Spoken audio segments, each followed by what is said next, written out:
Hi. In this episode, we're going to talk about targets. A target is a specific type of systemd unit, and what it is, it's really a group of other units. So it could be a group of services and sockets and mounts and timers, and really the target unit is used to group and manage other units that you want to treat as a group, as a grouping of services or a grouping of units. This really defines the state of your system when you boot it up. It boots up into a default target.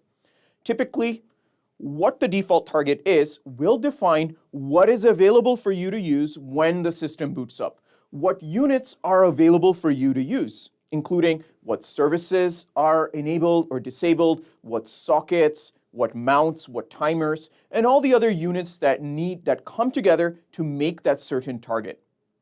Now, some other common targets that you'll find are multi-user.target, and again, this is your non-graphical multi-user environment where anyone can log in and use the system. However, what's missing here are all the services and all the units that actually give you the graphical environment.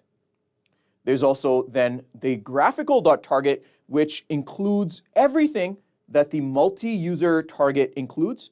But on top of that, it includes additional services to give you that graphical user interface. And then you have something like rescue.target, and this is for single user mode. This has a very minimal amount of services and other units that start when you start your computer in rescue mode.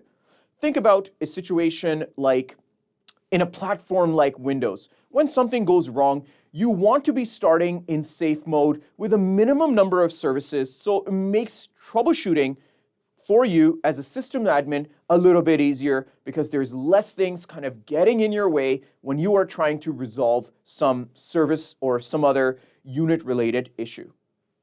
So moving forward, in the preceding episodes, we're going to work with target files, how to isolate and actually bring your computer into a different state, and how to define your default target.